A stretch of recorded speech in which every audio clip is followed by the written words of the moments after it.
వేదిక మీద ఉన్న పెద్దలందరికీ, వేదిక ముందున్న మా అన్నదమ్ములకు, ఆడబిడ్డలకు అందరికీ మళ్ళొక్కసారి నూతన సంవత్సర శుభాకాంక్షలు తెలియజేస్తూ, మా పాత్రికేయ మిత్రులకు కూడా ప్రత్యేకంగా నూతన సంవత్సర శుభాకాంక్షలు కూడా తెలియజేసుకుంటూ, ముందుగా మీ అందరితో కూడా ప్రార్థన, సరిగ్గా సంవత్సరం నుండి ఇంకొక 20-25 రోజులు కాంగ్రెస్ ప్రభుత్వం వచ్చి గడిచిపోయింది.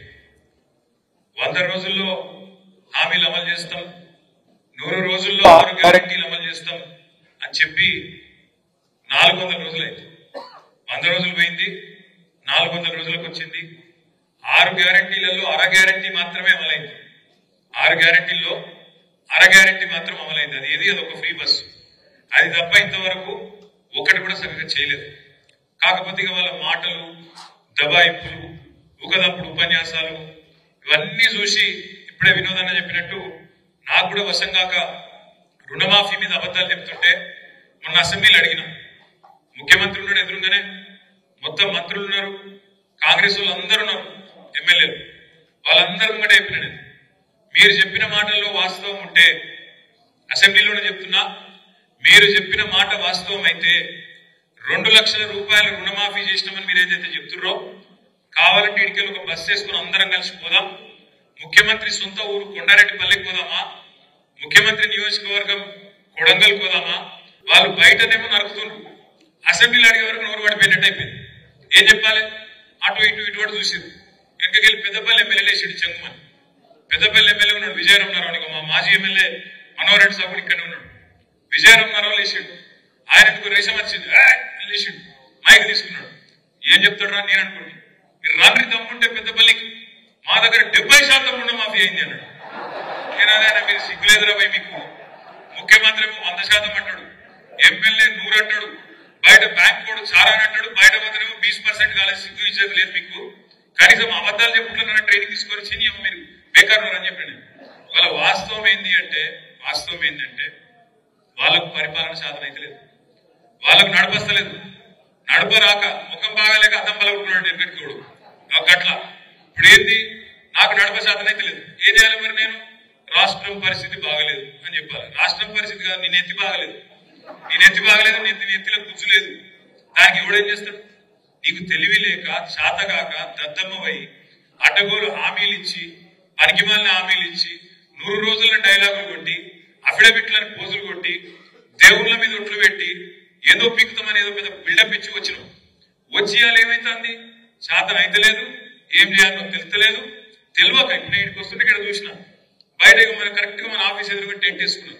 ఎవరు, సర్వశిక్ష అభియాన్ ఉద్యోగులందరూ టెంట్ వేసుకున్నారు. నేను అడిగింది వాళ్ళు, ఏందమ్మా ఏమైంది అని. ఏం లేదు సార్, ఈ రేవంత్ రెడ్డి సరిగ్గా నవంబర్ 23లో మా దగ్గరకు వచ్చిండు సార్, వచ్చి ఏం చెప్పిండు, మీరు ఛాయ్ తాగే లోపల ముఖ్యమంత్రి అనేటువంటి అనుకుంటే ఛాయ్ తాగే లోపల మీ సమస్య పరిష్కారం చేయొచ్చు, ఛాయ్ తాగే లోపల గవర్నమెంట్ ఆర్డర్ ఇచ్చి పంపించచ్చు, ఏముందమ్మా మీ సమస్య అని చెప్పిండు. చెప్పుడే కాదు, నన్ను గెలిపియండి, నేను పిలుచుకుంటా, ఛాయ్ తాగిపిస్తా, ఛాయ్ తాగే లోపల జీవో ఇచ్చి పంపిస్తా అని చెప్పిండు. అన్న మరి ఆయనకు ఛాయ్ పత్తి దొరుకుతలేదా, పాలు దొరుకుతలేవా, నీళ్లు దొరుకుతలేవా, ఏం దొరుకుతలేదో మాకు అర్థం కాక టెంట్ వేసుకొని కూర్చున్నాం అన్నారు. ఛాయ్ పత్తు మరి చక్కెరను అదేదో లేకపోతే మనం పంపిస్తాం. 22,000 మంది వాళ్ళు ఎదురు చూస్తారు. ఆడబిడ్డలకు చెప్పిండు, కేసీఆర్ ₹1,00,000 ఇస్తాడు, నేను తులం బంగారం ఇస్తాను. మరి ఇప్పుడు బంగారం చేపలు దిగుతలేదు, అయినాడు పుడతలేదా బంగారం, తులం బంగారం దొరకలేదా? సంవత్సరం అయిపోయి ఎన్ని లెగ్గాలైనాయి, 4-5 లక్షల పెళ్లిలైనాయి, ఒక్కలగా నచ్చిందా? రాలే. రుణమాఫీ అన్నాడు, నేను ముఖ్యమంత్రిని అడుగుతున్నా, మళ్ళొక్కసారి వేదికగా అడుగుతున్నా, నిన్న చెప్పినా మళ్ళీ చెప్తున్నా, ఎంత సిగ్గుదప్పిన ప్రభుత్వం అంటే, ఎంత ఇజ్జత్ లేని ప్రభుత్వం అంటే కాంగ్రెస్ ప్రభుత్వం. వీళ్ళే చెప్పారు, ఏం చెప్పారు, డిసెంబర్ 3కు ముందు తీసుకుంటే, అప్పుడు ఆదుకుంటాలి మీకు, మనం రైతు బంధు కోసం 7,600 కోట్లు తయారు చేసి పెట్టినాం డిసెంబర్లో, పోయిన సంవత్సరం ఇదే టైం పెడితే రేవంత్ రెడ్డి ఉత్తరం రాసిండు ఎలక్షన్ కమిషన్, మీరు అర్జెంటుగా ఆపాలి, లేకపోతే ఎన్నికల ప్రభావం పడుతుంది, కేసీఆర్ మళ్ళీ రైతులందరూ మళ్ళా ఓట్లేసి మళ్ళా గెలిపిస్తారు, మీరు ఆపుండ్రి అని ఎలక్షన్ కమిషన్ ఉత్తరం రాసిండు. రాస్తే ఎలక్షన్ కమిషన్ వాళ్ళు ఎన్నికలు ప్రభావితమైతే అని చెప్పి ఆపేసింది. అప్పుడు ఏం చెప్పిండు రేవంత్ రెడ్డి, డిసెంబర్ 3కు ముందు తీసుకుంటే ఎకరానికి 5,000, డిసెంబర్ 7 తర్వాత తీసుకుంటే ఎకరానికి 7,500 అన్నాడు. 7,500 కాదు, 75 పైసలు ఇచ్చిండు. వీడు 75 పైసలు. ఆ రోజు మనం ఏదైతే కూడబెట్టిపోయినామో 7,500 కోట్లు, అవి మళ్ళా 3-4 నెలలు సదానికి గవే ఇచ్చిండు. దాని తర్వాత పార్లమెంట్ దాకా ఇచ్చిండు. ఎప్పుడైనా నాట్లు పడేటప్పుడు పడతాయి రైతు బంధు పైసలు, కానీ ఈయనున్నప్పుడేమో ఓట్లు పడేటప్పుడు పడ్డాయి పైసలు. ఒకట్లుంటది కాంగ్రెస్ పెట్టుకుంటే. అట్లా ఈ కాంగ్రెస్ ప్రభుత్వం వచ్చినాక రైతు భరోసా రూపాయి కూడా ఇయ్యలేదు. మనం దాచిపెట్టిపోయిన రైతు బంధు పైసలే ఒక్కసారి ఏడిపించి 6 నెలలకు ఇచ్చిండు తప్ప ఈ సంవత్సరంలో ఒక్కటంటే ఒక్క పైసా కూడా రైతుకి ఇయ్యని ముఖ్యమంత్రి రేవంత్ రెడ్డి. అదొక్కటే కాదు, మీకు యాదుకుండాలి. ఏమన్నాడు ప్రతిపక్షం ఉన్నప్పుడు? 3 పంటలకు ఇయ్యాలి. ఏది 3 పంటలకు? ఇప్పుడేమంటాడు? రైతు ప్రమాణ పత్రం రాసి అన్నాడు. ఇప్పుడు మా బొప్పాపుడు శ్రీనివాస్ రెడ్డి నాడు ఇప్పుడు ప్రమాణ పత్రం రాసియాలి. ఏమని? నేను సాగు చేస్తా, నేను ఖచ్చితంగా వ్యవసాయం చేస్తా అని రైతు ప్రమాణ పత్రం రాసి అధికారులకి అన్నాడు. కేసీఆర్ ఉన్నప్పుడు మీరు ఎక్కడికైనా దఫ్తర్కి పోయినా రైతు దరఖాస్తు పెట్టిండా? రైతు బంధు కోసం ఎవరికైనా దండం పెట్టినవా? ఎక్కడ దండం పెట్టేది లేదు, దరఖాస్తు పెట్టేది లేదు. ఇంకో దిక్కు రుణమాఫీ రూపంలో మరొక 27,000 కోట్లు, 1,07,000 కోట్లు రైతుల ఖాతాల్లో రూపాయి లంచం గాని పైసా లంచం గాని లేకుండా 70 లక్షల మంది రైతుల ఖాతాల్లో టింగు అని మంచిగా ఫోన్లు మోగుతుంటే నాట్లు పడేటప్పుడు మంచిగా పైసలు పడేటట్టు సౌలత్ ఏర్పాటు చేసింది కేసీఆర్. ఇవాళ రేవంత్ రెడ్డి ప్రభుత్వం 3 పంటలకు రైతు బంధు వేయాలని చెప్పిన రేవంత్ రెడ్డి, డిసెంబర్ 3 తర్వాత అయితే ఎకరానికి 7,500 ఇస్తానని చెప్పిన రేవంత్ రెడ్డి ఏకకాలంలో 2 లక్షల రుణమాఫీ చేస్తాడు. యాదికుందా మీకు? కేసీఆర్ గారు 1,00,000 రూపాయలు రుణమాఫీ చేసిండు. ఆయన అనుకుంటాడు రైతులందరూ నాకే ఓట్లు ఇస్తారని. మీరందరూ కూడా కేసీఆర్ 1,00,000 రూపాయలు రుణమాఫీ తీసుకున్న వాళ్ళు కూడా బ్యాంకు మురుకుర్రి, వెంబడే తెచ్చుకోండి, ఎంబడే నేనేస్తా, నేను ఎంబడే వస్తా, ఎంబడే సంతకం పెడతాను. ఇప్పుడు ఎంబడ పడుతున్నాడు, ప్రమాణ పత్రం రాయమని చెప్తున్నాడు. ఇప్పుడు మీకు రైతు భరోసా ఏడాడు. ఇలా కేబినెట్ మీటింగ్ ఉన్నది. నేను నిన్న అడిగిన రేవంత్ రెడ్డిని, దమ్ముంటే చెప్పు. అడిగిన ఎలక్షన్లకు ముందేమో వరంగల్ రైతు డిక్లరేషన్ అన్నావు, ఇలా రైతు డిక్లరేషన్ ఇవ్వాలంటున్నావు. ఇది ఎక్కడి నీతి? రైతు ప్రమాణ పత్రం రాసించుడైంది, ఎందుకు రాసియాలే? తెలియదా? ఇవాళ ఊళ్ళలో మీ అధికారులకు, అగ్రికల్చర్ ఎక్స్టెన్షన్ ఆఫీసర్ తెలియదా? అక్కడ ఉండే గ్రామ పంచాయతీ సెక్రటరీకి తెలియదా? లేదా ఊర్లో ఉండే సర్పంచ్కి తెలియదా? ఎంపీటీసీకి తెలియదా? ఏ రైతు సాగు చేస్తుండో ఏ రైతు సాగు చేస్తున్నాడో తెలియదా? ఇలా రైతులను బదనాం చేసే కుట్ర అసెంబ్లీలో పెట్టిండు కాగితం. ఏమంటాడా కాగితంలో? రైతు బంధు వల్ల 22,000 కోట్ల రూపాయలు దారి మళ్ళినాయని చెప్పి ఒక చెత్త మాట, రైతును బదనాం చేసే మాట, రైతును దొంగగా చిత్రీకరించే మాట మాట్లాడుతూ ఉన్నాడు. 22,000 కోట్లు దారి మళ్ళీ అంటాడు. నాకు నిజంగా అర్థం కాలేదు. అర్థం కాకపోయి నేను అక్కడ ఉండే అధికారులను అడిగిన, వ్యవసాయ అధికారులు కనబడ్డారు అసెంబ్లీలో, అడిగిన ఎక్కడికి వెళ్ళి వచ్చిందా మీకు ఈ లెక్క అని అడిగిన. 22,000 కోట్లు అంటున్నారు, ఏడ దారి మళ్ళినాయి, ఏ ఊర్ల దారి మళ్ళినాయి, ఏ సర్వే నెంబర్కి పోయినాయి, ఎవరి ఖాతాలో పడ్డాయి చెప్పుని మాకు అన్న. అంటే వాళ్ళు ఏం చెప్పారు ఎరికేనా? సారిగా మా పేరు చెప్పకూరు, కానీ వాస్తవం ఏంటంటే ఇప్పుడు వానాకాలం పట్టేస్తారు. వానాకాలం దగ్గర 1.5 లక్షల ఎకరాలు కేసీఆర్ వచ్చిన తర్వాత నీళ్ళు వచ్చినాయి, కరెంట్ మంచిగా వచ్చింది, రైతు బంధు వచ్చింది, రైతుకు ధైర్యం వచ్చింది కాబట్టి 1.5 లక్షల ఎకరాలు సాగు జరిగింది వానాకాలంలో. కానీ వానాకాలంలో పత్తేసిన వాళ్ళు, వానాకాలంలో కందేసిన వాళ్ళు రెండో పంట వేసే అవకాశం ఉంటుందా? వానాకాలంలో పత్తేసిన వాళ్ళు యాసంగిలో రెండో పంట వేసేందుకు అవకాశం ఉంటుందా? ఉండదా? జరగలాగా చెప్పు ఉండదు. కంది ఉంటుందా రెండో పంటకు అవకాశం? మిర్చికి ఉంటుందా? చెరుకుకుంటుందా? పసుపుకుంటుందా? ఉండదు. మరి ఇప్పుడు ఈర్నపల్లి మండలంలో పోడు భూములు ఉన్నాయి. ఆ పోడు భూములు ఎక్కడో జంగళ్ళు ఉంటాయి. ఆ జంగళ్ళు ఉండే భూములల్లో నీకు ఒక పంట పండుడే కష్టం, రెండో పంట పడుతుందా? ఎక్కడ పోరుబాయి మీద నడవది. ఇప్పుడు రేవంత్ రెడ్డి ప్రభుత్వం ఏమంటుంది ఎరికేనా? ఆ రెండో పంట మీరు ఏదైతే వేయలేదో, ఆ రెండో పంట మీరు ఏదైతే పత్తేసిన వాళ్ళు, కందేసిన వాళ్ళు, ఆ పోడు రైతులు, ఆ చెరుకు రైతులు, ఆ పసుపు రైతులు, ఆ సోయా రైతులు, ఆ మిర్చి రైతులు ఎవరైతే రెండో పంట యాసకి లేలేదో ఒక పైసలు కేసీఆర్ ఇచ్చి తప్పు చేసినట్టు. మీకు ఆ పైసలు రెండో పంటకు మీరు ఏకపోయినా కేసీఆర్ ఇచ్చిండు, ఇచ్చి తప్పు చేసిండు అంటారు. నేను ఇక్కడికి వచ్చినప్పుడు రవీంద్రరావు గారిని అడిగిన, రవీంద్రరావు గారు మరి పత్తి సంగతి ఏందని అడిగిన. రవీంద్రరావు గారు ఏం చెప్పినట్టు, మా గాయసింగారంలో కూడా పత్తి వేస్తాం, కానీ పత్తి వేసి ఏరి మొత్తం తీసే వరకే పంట తీసే వరకే 6-7 నెలలు అవుతుంది. రెండో పంటకు ఛాన్స్ ఉండదు. కాబట్టి కాబట్టి కాబట్టి మరి రెండో పంటకు సందు ఉండదు, దొరకది, రెండో పంట వేయలేమని చెప్పిండు. నేనేమంటున్నా అంటే ఒక వీళ్ళే కాదు, పత్తి రైతులు, కంది రైతులు, అదేవిధంగా చెరుకు రైతులు, పసుపు రైతులు, మిర్చి రైతులే కాదు, ఇలా లక్షల ఎకరాల్లో మనమే ప్రోత్సహించిన పామాయిల్ తోటలు పెట్టుకోమని చెప్పినాం. మామిడి చెట్లు, అటు నల్గొండ ముఖానం పోతే బత్తాయిలు, ఆ నిమ్మ తోటలు, ఇవన్నీ ఉంటాయి, దానిమ్మ తోటలు ఉంటాయి. మరి ఇవన్నీ కూడా రేపు ఏంది వీళ్ళకి ఇస్తావా ఇవ్వవా అంటే చెప్తలేడు.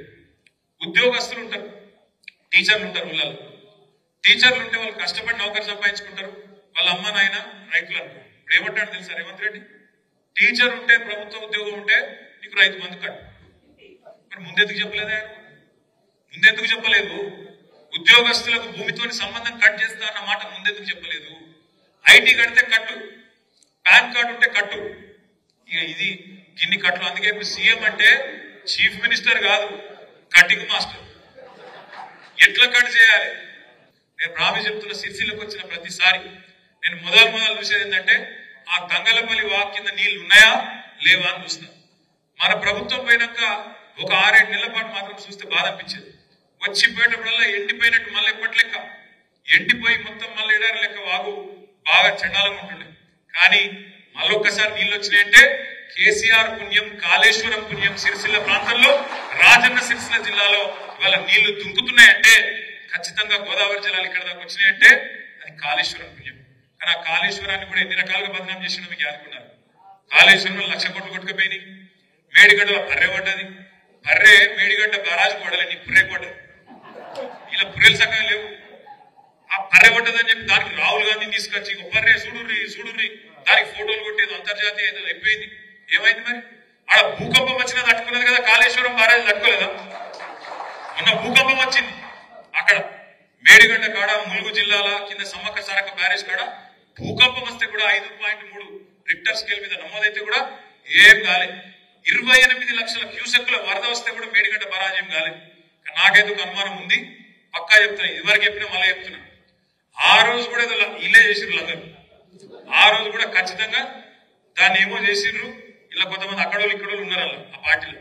ఇప్పుడు కూడా ఎట్లన్నా చేసి కొట్టుకపోవాలని చూస్తారు. ఎట్లన్నా చేసి కొట్టుకపోవాలి, కేసీఆర్ చెడ్డ పేరు రావాలి. లేకపోతే సంవత్సరం అయింది, ఎలక్షన్లను నడిచిపోయినాయి. కాళేశ్వరం రిపేర్ చేసిన వరకు, మేడిగడ్డ రిపేర్ చేసిన వరకు ఏం చేయాల్సి వస్తుంది? యాసంగిలో కూడా మళ్ళీ 1.5 ఎకరాలకు మళ్ళీ పైసలు ఇవ్వాలి.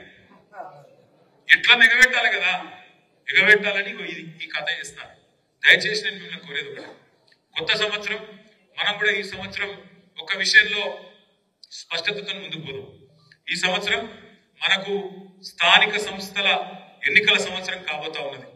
ఖచ్చితంగా ఎవరెవరైతే సర్పంచులుగా పోటీ చేయాలనుకుంటున్నారో, ఎవరెవరైతే ఎంపీటీసీలుగా పోటీ చేయాలనుకుంటున్నారో, ఎవరెవరైతే జిల్లా పరిషత్కు కౌన్సిలర్లుగా పోటీ చేయాలనుకుంటున్నారో, ఎవరెవరైతే సింగిల్ విండో డైరెక్టర్లుగా పోటీ చేయాలనుకుంటున్నారో వాళ్ళందరితో నా ప్రార్థన ఒకటే. ఇప్పుడే కొప్పుల ఈశ్వరన్ ఒక మంచి మాట చెప్పింది, ప్రేక్షక పాత్ర వహించకండి అంటే చూసుకుంటా కళ్ళప్పగించి కూసోకుండ్రి. అన్యాయం జరుగుతుంటే ప్రజల తరఫున కొట్లాడాలి, నిలబడాలి. నిలబడే క్రమంలో కేసులైనా పర్వాలేదు, ఏదైనా పర్వాలేదు, కానీ కేసులై ప్రజల కోసం నిలబడితేనే ఆయన నాయకుడు అవుతాడు తప్ప, లీడర్ అవుతాడు తప్ప ఎవరు పడితే వాళ్ళు కాదు. అందుకే మీతో ప్రార్థన, ఎవరెవరైతే ప్రజాప్రతినిధులు కావాలనుకుంటున్నారో గట్టిగా తిరగాలి, గట్టిగా మాట్లాడాలి, గట్టిగా నిలబడాలి. ఆ క్రమంలో అయితే 1-2 కేసులు ఏం ఫరక్ పడుతుంది? ఏం బిగ్గగలుగుతాడు చిట్టినాయుడు? ఏమి కాదు, ఏం ఫరక్ పడది, ఏమి కూడా కాదు. మీరు ఎవరు భయపడక్కర్లేదు. ఇగో మన కళ్యాణ్ గారు, ఆయనతో పాటు హైదరాబాద్ నుంచి మొత్తం లీగల్ సెల్ కూడా వచ్చారు మీకోసం. ఇప్పుడే వినోద్ కుమార్ గారు చెప్పిన మాట, ఇక్కడ స్థానిక లాయర్లను కూడా ఒక 2-3 పెడతాం, ఆగరణకు అటాచ్ చేస్తాం. వాళ్ళకు నెలకు మొత్తం పార్టీ జీతం ఇస్తుంది, మొత్తం పార్టీ చూసుకుంటుంది. మీరు రూపాయి ఖర్చు పెట్టే అవసరం లేదు. దయచేసి మిమ్మల్ని కోరేది ఒకటే, మనము ఒక సంవత్సరం బ్రహ్మాండంగా ఎన్నికల్లో ఓడిపోయిన తర్వాత కూడా సంవత్సరం మీరందరూ కష్టపడ్డారు, ప్రతి ఊళ్ళో కష్టపడ్డారు, ప్రతి గల్లీలో కష్టపడ్డారు. కాబట్టి పార్టీ ఇవాళ ఒక్క పిలుపు మీద కలిసినందుకే ఇంతమంది మీటింగ్ కాదు, ఏం కాదు, ఇవాళ ఒక్క మాట మీదకెళ్ళి, ఒక మెసేజ్ మీదకెళ్ళి ఇంతమంది మా తమ్ముళ్ళు మా అన్నలు వచ్చారు. ఇలా మనం అధికారంలో కూడా లేవు. నేను మీకు ఇవ్వగలిగేది కూడా ఏం లేదు, మీకు తెలుసు, నాకు తెలుసు. అయినా ఇంత అభిమానంతో పార్టీ అంటే ఇంత ప్రేమతో కేసీఆర్ గారి మీద ఒక అనురాగంతో మీరు అందరూ వచ్చినారు. బాక్సింగ్ చేసిన క్రికెట్ బాక్సింగ్ లో ఒక మాట చెప్తారు, మనం ఎంత గట్టిగా పంచుకొడతాం అన్నది కాదు, మనం ఎంత గట్టిగా అవతల దౌడమిగిలి గుద్దాం అన్నది కాదు, వాడు అవతలోడు ఎన్ని గుద్దినా కింద పడ్డా లేచి నిల్చొని కొట్లాడేటోడే నిజమైన వీరుడు, నిజమైన పోరాట యోధుడు. వాళ్ళు కొట్టిండ్రు, ఈ సంవత్సరంలో వాళ్ళు మనం కొట్టిండ్రు, ఒక 5-6 దెబ్బలు కొట్టిండ్రు.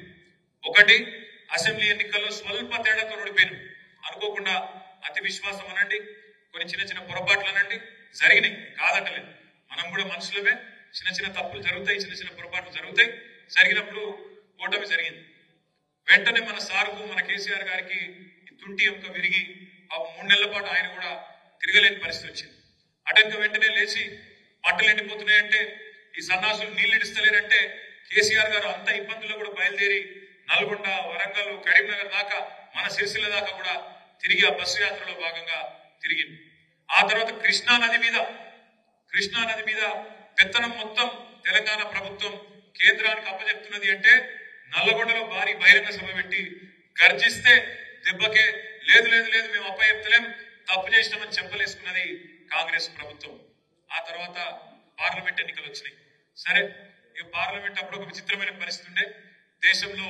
మరి ఏ కారణం చేతనో కొంతమంది మంచి వాళ్ళని కూడా కాదనుకొని ఇద్దరు అటు 8 ఇటు 8 ఇచ్చారు. కాంగ్రెస్ కి 8 ఎంపీలు, బీజేపీకి 8 ఎంపీలు. వాళ్ళు 8 వీళ్ళు 8 ఉన్నారు. కానీ ఇప్పటివరకు సంవత్సరం అయింది, వచ్చింది మాత్రం తెలంగాణ గుండుస్తున్నాం. అందరికి అర్థమైంది ఎట్లయితే ఇవాళ చంద్రబాబు నాయుడు గారు, నితీష్ కుమార్ గారు 10-12 మంది ఎంపీలతో కేంద్రంలో చక్రం తిప్పుతున్నారో, తప్పకుండా రేపు మళ్ళొక్క రోజు వస్తుంది. కేసీఆర్ గారే దేశంలో ఉండే ప్రభుత్వాన్ని కూడా శాసించే రోజు తప్పకుండా వస్తుంది. మళ్ళా మన ఎంపీలు కూడా మనం గెలిపించుకున్న విషయం తప్పకుండా, ఆ విషయంలో కూడా ఆ రోజు కొంత మనకు నష్టం జరిగింది. ఆ తర్వాత మనం గెలిపించిన ఎమ్మెల్యేలు ఒక 10 మంది వేలు. ఇట్లా ఈ సంవత్సరంలో చాలా దెబ్బలు తిన్నాం. కానీ ఎంత దెబ్బ తిన్నా, ఎన్ని రకాలుగా ఇబ్బంది పడ్డా, కేసీఆర్ పేరు తీయకుండా, బీఆర్ఎస్ సోషల్ మీడియా తిట్టకుండా ఒక్క ఉపన్యాసం ఉన్నదా ముఖ్యమంత్రిది?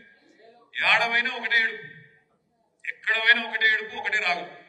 ముఖం బాగలేక అద్దం పలగొట్టుకున్నట్టు నడపశాత కాక రాష్ట్రాన్ని, ప్రభుత్వాన్ని పనికి మాల మాటలు మాట్లాడుతున్నాడు. ఎంత పచ్చి అబద్ధాల కోరు ఈ ముఖ్యమంత్రి అంటే, నిన్న మాట్లాడిన మాట ఒక్క నిమిషంలో మీకు చెప్తా, మీకు అర్థమవుతుంది. ముఖ్యమంత్రి అంటోడు ఒక రాష్ట్రానికి పెద్ద మనిషి. ఆ పదవిలో కూర్చున్నాక రాష్ట్రం మొత్తం నాది అని మాట్లాడాలి. ఈ రాష్ట్రం మంచిగున్నది, ఇంకా మంచిగా చేస్తా అని చెప్పాలి. ఏమైనా లోపల చిరిగిపోయిన పని వేసుకున్న మీదికెళ్ళి మాత్రం మంచం వేసుకుని మంచిగానే ఉన్నా అని చెప్పాలి. కానీ ఈ నేత అవలగాడంటే రాష్ట్రం దివాలా తీసింది, రాష్ట్రం అప్పుల పాలైపోయింది, నా పరిస్థితి మొత్తం ఎత్తిపోయింది అట్లా చెప్పుకుంటాడు. ఎవడన్నా కదన్నా ఇప్పుడు నెల నిజం ఉందా? పచ్చి అబద్ధం అది. వాస్తవం ఏంది? ముఖ్యమంత్రి కనీసం లెక్కలు చెప్పిన కూడా సరిగ్గా చెప్తలేరు.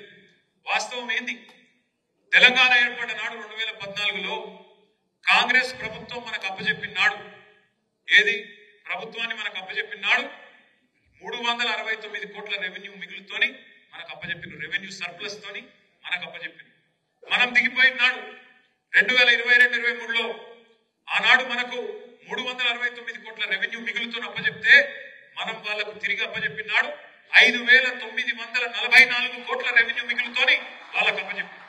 రెవెన్యూ మిగులు అంటే ఏంది మీకు అర్థమయ్యే భాషలో చెప్తాను. ఇప్పుడు రాష్ట్ర ప్రభుత్వానికి రాబడి ఉంటది, ఆదాయం ఉంటది, ఖర్చు ఉంటది. రెవెన్యూ రిసీట్ అంటారు, రెవెన్యూ ఎక్స్పెండిచర్. ఆదాయం, ఖర్చు. ఆదాయం ఖర్చు కంటే ఎక్కువ ఉంటే మిగులు ఉంటుంది, రెవెన్యూ మిగులు. ఆ ఖర్చులు ఏమేమి ఉంటుంది రెవెన్యూ ఎక్స్పెండిచర్ లో? ఏముంటదంటే జీతాలు, పెన్షన్లు, అప్పులు, మిత్తిలు, సబ్సిడీలు, ఇవన్నీ తీయంగా జీతాలు, పెన్షన్లు, అప్పులు, మిత్తిలు, సబ్సిడీలు ఇవన్నీ తీయంగా, ఖర్చులు ఇవన్నీ ఓంగా మిగులు ఉన్నది అని మొన్న పెట్టిన బడ్జెట్ లో బట్టి విక్రమార్క గారు 1000 కోట్ల రెవెన్యూ మిగిలి ఉంది అని చెప్పి మొన్న 2024లో బడ్జెట్ పెట్టింది. ఒక దిక్కేమో బడ్జెట్ లో రెవెన్యూ మిగులు ఉంది, సర్ప్లస్ ఉంది అని ఒక దిక్కు చెప్తారు, 1000 కోట్ల మిగిలిందని ఒక దిక్కు చెప్తారు. నిన్న ముఖ్యమంత్రి నెలకు 4,000 ఘాటా ఉంది, ఏం చేయాలో తెలుస్తలేదు అని ముఖ్యమంత్రి చెప్తాడు. మరి ఆయన కూర్చొని మాట్లాడుకుంటలేరా? లేకపోతే ఆయన లెక్కలు వేరు, ఈయన లెక్కలు వేరా? ఢిల్లీకి పంపే లెక్కలు వేరు, అవి నాకెరికి. ఢిల్లీకి పంపే లెక్కలు వేరు, ఆ లెక్కలు వేరు. కానీ ఇక్కడ లెక్కలు కూడా ఇట్లా తారుమారైతే ఒకటే మంత్రివర్గంలో ఒక ముఖ్యమంత్రి, డిప్యూటీ సీఎం అలగలగ లెక్కలు చెప్పొచ్చునా? ఇది ప్రజలను తప్పిదారి పట్టించుడు కాదా? ఇది పచ్చి అబద్ధాలు చెప్పుడు కాదా? నీ ప్రభుత్వంలో నువ్వు పెట్టిన బడ్జెట్ లో నువ్వు కేబినెట్ లో కూర్చొని సంతకం పెట్టింది ఏంటి? రెవెన్యూ మిగులు ఉంది అని చెప్పినావు. అన్ని ఖర్చులు పోను, జీతాలు ఇయ్యంగా, పెన్షన్లు ఇయ్యంగా, మిత్తిలు గట్టంగా, అప్పులు గట్టంగా, సబ్సిడీలు ఇయ్యంగా 1000 కోట్లు మిగులుందని నువ్వే చెప్తావు. మళ్ళీ ఇంకో దిక్కేమో నెలకు 4000 ఘాటా ఉందని చెప్తావు. ఆయన అబద్ధం ఆడుతున్నా, నువ్వు అబద్ధం ఆడుతున్నావు. ఎవరైనా పిచ్చోళ్ళని చేస్తుండ్రు. అందుకే నేను అంటున్నా, నడప శాత కాక ఇవాళ అడ్డగోలు మాటలు మాట్లాడుతున్నావు. ఇంకొక దిక్కుమాల ప్రచారం చేస్తాడు. దీన్ని మనం ఊరూరా తిప్పి కొట్టాలి, బరాబర్ కొట్టాలి.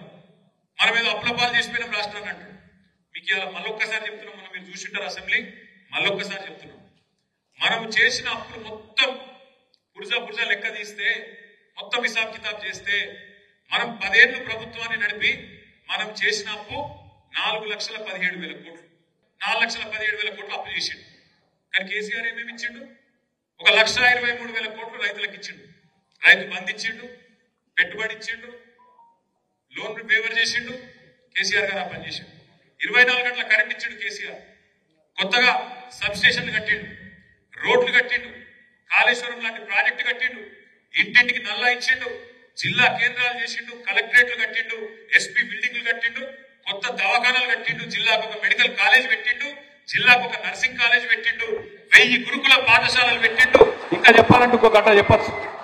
కేసీఆర్ 4,17,000 కోట్లు అప్పు చేసి ఏం చేసిండంటే, గంట చెప్తే నేను ఏమేం చేసిండు, నువ్వేం చేసినావు చెప్పు రాబోయ్. 1,37,000 కోట్లు అప్పు చేసినావు కదా సంవత్సరంలో, ఏం చేసినావు ఒక పని చెప్పు. ఇక్కడ ఇంటికి తీసి అక్కడ పెట్టినావా? ఎక్కడన్నా ఒక్క కాడు ఒక్కటి ఒక్క పథకం చాలు చేసినావా? ఉన్నాయి కూలగొట్టుడు తప్ప కొత్తవి కట్టినాడు ఏమన్నా? ఉన్నాయి కూలగొట్టుడు తప్ప కట్టింది ఏమన్నా ఉందా ఎక్కడన్నా? హైడ్రా పేరు మీద పేదవాళ్ళ గుడిసెల మీద పడుడు, రేకుల షెడ్ల మీద పడుడు, ఇళ్ల మీద పడుడు, కూలగొట్టుడు. డిపిఆర్ లేదు, మన్ను లేదు, కానీ పైసలు కావాలి, ఢిల్లీకి పంపాలి కాబట్టి మూసీల పడి అక్కడ ఉండే పేదల మీద ప్రతాపం చూపెట్టుడు తప్ప ఈయన చేసిందే ఒక్క స్కీమ్ స్టార్ట్ చేసిండా? కొన్ని రైతు భరోసా ఇచ్చిండా? ఆడబిడ్డలకు 2,500 వేస్తానని వేసిండా? తులం బంగారం ఇచ్చిండా? స్కూటీలు ఇచ్చిండా? 10 లక్షలు 15 లక్షలు ఇస్తా చదువుకున్న పిల్లగాళ్ళకి అన్నాడు ఇచ్చిండా? ఎవ్వలకు ఒక రూపాయికి ఒక ఇల్లు ఇచ్చిన పోని. ఇందిరమ్మిల్లు లాంటివి ఉన్న ఇల్లే కూలగొడుతుంది. ఆయనతో ఉన్న ఇల్లే కూలగొట్టి కలర్లు మార్చులు వేరు. ఊసరవెల్లి కంటే వేగంగా కలర్లు మారుస్తుండు. కానీ ఏటీఎం అంటే ఇరికేనా? ఎప్పుడు కావాలంటే అప్పుడు పోవాలి, కార్డు గీకాలే, పైసలు గుంజాలి. సేమ్ తెలంగాణ పరిస్థితి ఇలా కాంగ్రెస్ లో గట్లే అయిపోయింది. ఎప్పుడు కావాలంటే అప్పుడు రేవంత్ని విలువాలి, గీకాలే, పైసలు పోవాలి, గట్ల అయిపోయింది. ఇవాళ తెలంగాణ కాంగ్రెస్ కేమో ఏటీఎం అయిపోయింది. కానీ తెలంగాణలో పరిపాలన ఎట్లయిపోయింది? పిచ్చోని చేతిలో రాయి లెక్క అయిపోయింది. ఎప్పుడు ఎవరిని కొడుతున్నా తెలియదు. సిమెంట్ ఫ్యాక్టరీ పెడతా అంటాడు అదానిలో. అదాని సిమెంట్ ఫ్యాక్టరీ ఎడబెడతా అంటాడు. ఒకటేమో కొడంగల్లో పెడతాడట, ఒకటేమో ఆడ రామన్నపేటలో పెడతాడు. అక్కడ వాళ్ళు భూములు ఇయ్య అన్నారు పాపం గిరిజన రైతులు. ఇయ్య అంటే ఏం చేసిండు? నువ్వే కొట్టించినావు, అందులో దొరకబడతా అని చూసిండు. ఆ తర్వాత కొన్ని రోజులు అది కూల కొడతా ఇది కూల కొడతా అని కొన్ని రోజులు లెక్కలాడిండు. ఏం చేసిండే రేవంత్ రెడ్డి 6 గ్యారెంటీల విషయంలో అంటే 6 గ్యారెంటీలు ఎప్పుడో మర్చిపోయాడు. కానీ నా మీద 6 కేసులు మాత్రం పెట్టే ప్రయత్నం చేసి 6 కేసులలో ఏదో దాన్ని ఇరికేయాల మీరు జైలు పంపాలని మాత్రం బాగుంది. నేను మీ అందరినీ కోరేది ఒకటే, కేసుల గురించో ఫీజుల గురించో మనం భయపడే అవసరం లేదు. మనం ఎవ్వరం కూడా దాని గురించి బయట చర్చ పెట్టే అవసరం కూడా లేదు. మనం ఒకటే పని చేద్దాం ఈ కొత్త సంవత్సరం. ఏందది? ఆయన కేసుల గురించి మాట్లాడని, మనం రైతుల గురించి మాట్లాడదాం, మనం ప్రజల గురించి మాట్లాడదాం, రైతు భరోసా గురించి మాట్లాడదాం. నువ్వు ఇచ్చిన 420 హామీలు ఏమైనా అని అడుగుదాం. వాళ్ళు పాపం మన అటెన్షన్ డైవర్షన్ కోసం మనం ఏదన్నా చేసి మనం పక్కదారి పట్టియాలి, అగో ఇదైందట అదైందట, గర్ల ఇదైందట కింద ఇదైందట అని చెప్పి వాళ్ళ చెవులు కొరుకుడు వీళ్ళ చెవులు కొరుకుడు. అది తప్ప ఇంతవరకు సంవత్సరంలో చేసిందేం లేదు. మనం ఒకటే తదేక దీక్షతోని అర్జునుడు కదా శిల్క కన్ను మీద దృష్టి పెట్టినట్టు మనం కూడా ఒకటే దాని మీద పెడదాం. ఏంటిది? ముసలోళ్లకు 4,000 పెన్షన్ ఎప్పుడు ఇస్తావు అని అడగాలి. ఒక్కొక్క నెల ఒక్కొక్క కార్యక్రమం తీసుకుందాం అవసరమైతే కొత్త సంవత్సరంలో మంచిగా తీసుకొని నెలకొక్క ప్రోగ్రాం. ముసలోళ్లకు 4,000 పెన్షన్ ఎప్పుడు ఇస్తావు? ఆడబిడ్డలకు నెలకు 2,500 ఎప్పటి నుంచి ఇస్తావు? స్కూటీలు ఎప్పటి నుంచి ఇస్తావు? పిల్లగాళ్లకు ఫీజు రీయింబర్స్మెంట్ ఎప్పుడు ఇస్తావు అని చెప్పి నెలకొక్క ప్రోగ్రాం పెట్టుకుందాం. మంచిగా ఈ కొత్త సంవత్సరం 12 నెలల పాటు ఉక్కిరి బిక్కిరి వాళ్ళకు ఊపిరాడకుండా చేసే బాధ్యత ప్రధాన ప్రతిపక్షంగా ఈ గులాబీ దండుదే గులాబీ సైనికులదే అనే మాట నేను విజ్ఞప్తి చేస్తున్నాను. అదేవిధంగా చాలా మంది మా అన్నదమ్ములు అడుగుతారు, అన్న మనం కూడా కొత్త కమిటీలు వేసుకోవాలన్నారు. తప్పకుండా నేను ఈ సంవత్సరం మీ అందరికి మాటిస్తున్నా, తొందరలో సభ్యత్వ నమోదు కార్యక్రమం కూడా స్టార్ట్ చేసుకుందాం. మంచిగా బూత్ కమిటీ నుంచి వార్డు కమిటీ, గ్రామ కమిటీ, మండల కమిటీ, పట్టణ కమిటీ, నియోజకవర్గ కమిటీ, జిల్లా కమిటీ శిక్షణ కార్యక్రమాలు కూడా పెట్టుకుందాం. అద్భుతంగా పటిష్టంగా మన పార్టీని నిర్మాణం చేసుకుందాం. మొదటి సంవత్సరం ఒడిసిపోయింది, మనకు తెలిసి తెలియకుండానే అయిపోయింది 1 year. ఈ సంవత్సరం కూడా మొత్తం ఎలక్షన్లలో ఈ కొట్లాటలనే పోతుంది. ఎందుకంటే ఇప్పుడు ఎట్లాగో ఎలక్షన్లు వస్తాయి, మీకు తెలుసు, నాకు తెలుసు. మళ్ళా రేవంత్ రెడ్డి మోసానికి శ్రీకారం చుడుతున్నాడు. రైతులకు రైతు భరోసా పేరు మీద ప్రమాణ పత్రం రాసియాలని చెప్పి శటకోపం పెట్టే ప్రయత్నం చేస్తున్నాడు. గ్రామాల నుంచి వచ్చిన మా నాయకులను నేను కోరుతున్నా, గ్రామాలలో చర్చ పెట్టండి, రైతులను అడగండి. కేసీఆర్ ఉన్నప్పుడు ఏమైనా రాసియాల్సి వచ్చిందా? దరఖాస్తు పెట్టుకునే అవసరం పడ్డదా? పడలే. ఇవాళ మాత్రం మళ్ళొక్కసారి ప్రమాణ పత్రం, సెల్ఫ్ డిక్లరేషన్ రాసియాలి అంటున్నాడు. మీకు ఇంకొక మాట యాదికుండాలి, సరిగ్గా సంవత్సరం కిందట 28 డిసెంబర్ నాడు, 28 డిసెంబర్ నుంచి జనవరి మొదటి వారం దాకా ప్రజాపాలన పేరు మీద దరఖాస్తులు తీసుకున్నారు. యాదుకుందా? మర్చిపోయారా? రేవంత్ రెడ్డి అంటే మర్చిపోయింది, మీరు మర్చిపోకూడదు. 1,06,00,000 మంది దరఖాస్తులు పెట్టారు. 1,06,00,000 మంది. అందులో ఏమేమి ఉన్నాయో ఎరికైనా ఆ దరఖాస్తులలో? పెన్షన్ కోసం అదే దరఖాస్తు అన్నారు, రైతు భరోసా కోసం అదే దరఖాస్తు అన్నారు, మీ పేరు తీసుకున్నారు, మీ అకౌంట్ నెంబర్ తీసుకున్నారు, అన్ని తీసుకున్నారు. మరి మళ్ళీ ఎందుకు పెట్టమంటున్నారు దరఖాస్తు? 1,06,00,000. కరెక్ట్ మాట చెప్పినాడు మా తమ్ముడు. ఎక్కడికి వెళ్ళి చెప్పిండు? టైం పాస్, ఏదో ఒకటి చేసి టైం పాస్ చేయాలి, ఎగబెట్టాలన్న తప్ప ఇచ్చే ఉద్దేశం లేదు. ఓదిక్కేమో 1,06,00,000 ప్రజాపాలన పేరు దరఖాస్తులు తీసుకుంటాం. ఆడోళ్ళకి ఫ్రీ అంటే మొగోళ్ళకి డబల్ అంటే ఏం పడిందని? ఆడోళ్ళకి ఫ్రీ, వాళ్ళ భర్తలకు డబల్. ఏముందో చెప్పిగా ఈ కిసలకి వెళ్ళిపోతుంది, ఈ కిసలకి వెళ్ళిపోతుంది, అంత రేటు కదే కదా. అట్లుంటుంది కదా కాంగ్రెస్ తో. అందుకే చెప్తున్నా, అరిచేతుల స్వర్గం చూపెట్టడం ఎవరిని నమ్మద్దు. వాడు కేసులు పీసులు రాస్తాడు. ఇక ఏం రాసిన పేపర్ వాడు? సిరిసిల్లలో ఏదో భారీ కుంభకోణం, నీ పొద కుంభకోణం. ఏ కుంభకోణం జరగలే, ఏ లంబకోణం జరగలే. ఇక్కడ ఎవరో ఒకరు ఇద్దరు అవలగాళ్ళు, ఎవరో ఒకరిద్దరు అవలగాళ్ళు, అది కూడా చెప్తున్నాడు నేను. కేవలం ఇవాళ అధికారం వచ్చిన ఒక కొత్త ఇదిలా 2-3 కేసులు పెట్టించి ఏదో పైశాచిక ఆనందం పొందుతాం అనుకుంటారు. మన చేతిలో 4-5 సార్లు ఓడిపోయినాక పాపం కొద్దిగా మధ్యస్థిమితం తప్పి దివాలా పనులు చేస్తారు. ఆడ పైన ముఖ్యమంత్రి ఎట్లా ఇక్కడ ఈ అవలగాళ్ళు కూడా గట్లే ఉన్నారు. నేను వాళ్ళందరికీ ఒకటే చెప్తున్నా, మీకు కూడా ఒకటే చెప్తున్నా.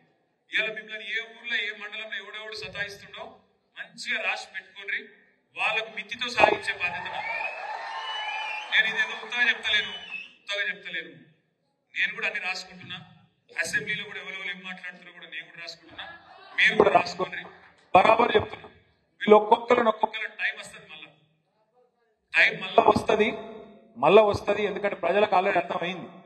దేశపతి శ్రీనివాస్ గారు మొన్న ఇక్కడికి వచ్చిండు దీక్షా దివసం. ఒక మంచి కథ చెప్పిండు, మీకు యాదకుండా.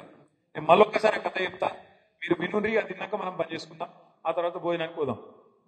ఒకసారి ఒక జంగల్ అడవిలా, మరి పేద అడవి, ఇప్పుడు ఒకప్పుడు మన కోనరావుపేట అడవి లెక్క పేద అడవి, అది కూడా అసలు అడవిలా చాలా రకాల జంతువులు ఉండేది. అక్కడ సింహం ఉండేది. సింహం ఆ అడవికి రాజు. అయితే సింహం కొద్దిగా డల్ అయింది, ఎందుకో వయసు మీద పడ్డదో ఇంకోటి డల్ అయింది కొద్దిగా. ఆయన నక్క పోయి బకెట్లో పడ్డది. బయటకు వచ్చేవారు మొత్తం నీలం కలర్ లో మారిపోయింది. ఉడికింది, జంగలకు ఉడికింది, కొండపేట జంగలకు పోయింది. పోయే వరకు అన్ని జంతువులు పరిశానట. ఇది కొత్త జంతువు వచ్చింది, స్వర్గంకి వెళ్ళి వచ్చిందా, యాడికెళ్ళి వచ్చింది, ఇది నాగమాగం అయినాడు. అయినాక వాడు అప్పుడు నక్కకు అర్థమైంది, అబ్బా ఇదేదో కథ మంచిగానే ఉంది, నేను కొత్త కనబడుతున్నా వీళ్ళందరికీ. అక్కడ రారాజు ఏమో కొద్దిగా ముసలాయన అయ్యిండు, కొద్దిగా పెద్ద మనిషి అయ్యిండు. కాబట్టి ఆయన కొద్దిగా రెస్ట్ తీసుకుంటాడు. నాకు సందు దొరికింది, ఇప్పుడు నేను ఏది పడుతుంది అని చెప్పచ్చు అని చెప్పి, నేను దైవాంశ సంబూతుని, నాయనేమి కొత్త రాజు అని చెప్పి చెప్తే పాపం అందరూ కూడా కరెక్ట్ వీడితో కొత్త విచిత్రంగా ఉన్నాడని చెప్పి ఆయన కూర్చోబెట్టి తీసుకపోతే ఏమైంది, 4 రోజులు నడిచింది సినిమా. నడిచింది. ఇక రోజు ఇటుకుడు అటుకుడు, ఇటు దుంకుడు అటు దుంకుడు, పని చేసుడు లేదు, మను లేదు. ఆయనతో ఒక రోజు ఏమైంది, ఆయనతో అన్ని జంతువులు కలిసి మీటింగ్ పెట్టుకున్నాక ఈ నక్క కూడా వచ్చింది, నీలం రంగు నక్క. పుసుకున్న అయితే ఏమైంది, వాన పడితే ఏమైంది, రంగు మొత్తం పోయి.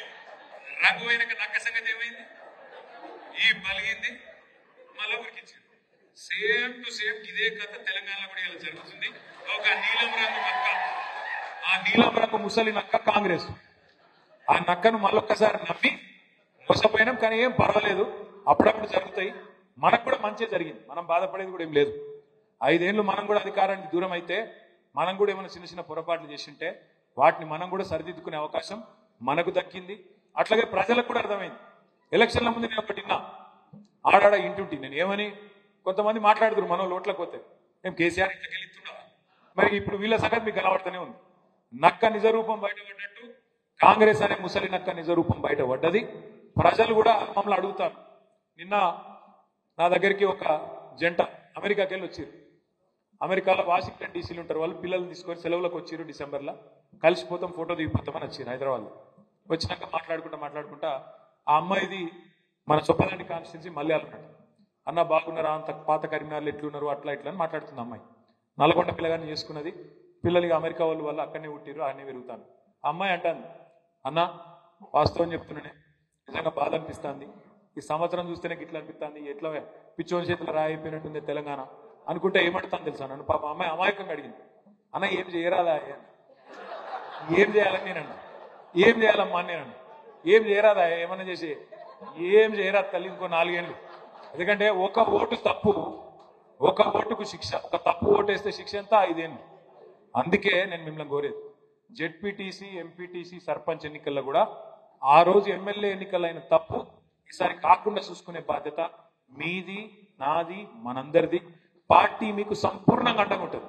ఎవరెవరైతే కొట్లాడతారో వాళ్ళకు అన్ని రకాల సహకారం, వాళ్ళకు అన్ని రకాల పూర్తి బ్యాకప్ నేనుంటా. సహకారంగా నేను నిలబడతా. సిరిసిల్లలో గ్రామాన మన సిరిసిల్ల జిల్లాలో గ్రామాన గులాబీ జెండా ఎగిరేటట్టు చూసుకోవాల్సిన బాధ్యత మనందరిది. తప్పకుండా కలిసికట్టుగా కదం దొక్కుదాం. నీరసపడే అవసరం లేదు, కేసులకు భయపడే అవసరం అంతకంటే లేదు. మీరు టీవీలు చూసి పేపర్లు చూసి వాడు తాటికాయంత అక్షరాలతో రాయంగానే మీరు ఆగం కాకుర్రి. సోషల్ మీడియాలో ఈ మధ్యన కొన్ని నిజాలు వస్తున్నాయి, అవి చూడున్నారు అప్పుడప్పుడు. పేపర్ వాళ్ళని చూసి మీరు ఆగం కాకుర్రి. పేపర్ వాళ్ళని ఏమంటలేను, మీరు ఆయన నన్నేమని అనుకున్నారు. మీరేం చేయలేరు, మీ యాజమాన్యాలు అట్లున్నాయి, మీరేం చేయలేరు. కానీ మా విలేకరు సోదరులను నేను అంటలేను. మీరంటే గౌరవం ఉంది. ఉద్యమంలో మాత్రం కలిసి పని చేసిన వాళ్ళు సీరియస్గా చూడొస్తాం. వాళ్ళు పైన మాత్రం ఏందో సిరిసిల్లలో కుంభకోణం లంబకోణం, ఏ కుంభకోణం మనం చేయలే, ఏ తప్పు చేయలే, ఏ గాడిది కొడుకు మనం పీకేది కూడా ఏం లేదు, అది కూడా చెప్తున్నా. కాబట్టి తప్పకుండా మీకు అండగా నేనున్నా. మన జిల్లా పార్టీ ఉన్నది, రాష్ట్ర పార్టీ ఉన్నది, న్యాయవాదుల బృందం ఉన్నది, కింద న్యాయస్థానం ఉంది, పైన దేవుడు ఉన్నాడు. తప్పకుండా న్యాయం జరుగుతుంది. ఒక్కొక్కరి సంగతి మళ్ళా చూసుకుందాం. అందరు ధైర్యంగా ఉండాలని చెప్పి కోరుతూ, కింద భోజనాలు ఉన్నాయి, బోధినటోళ్ళు బోధినుండ్రి, తర్వాత మీదికి రండి. లేదా మొదలే ఫోటోలు దిగుదామంటే ఫోటోలు దిగుదాం. అందరికీ మళ్ళొక్కసారి నూతన సంవత్సర శుభాకాంక్షలు తెలియజేసుకుంటూ నాయక్ సాబ్ ఆగుజరా. జై తెలంగాణ.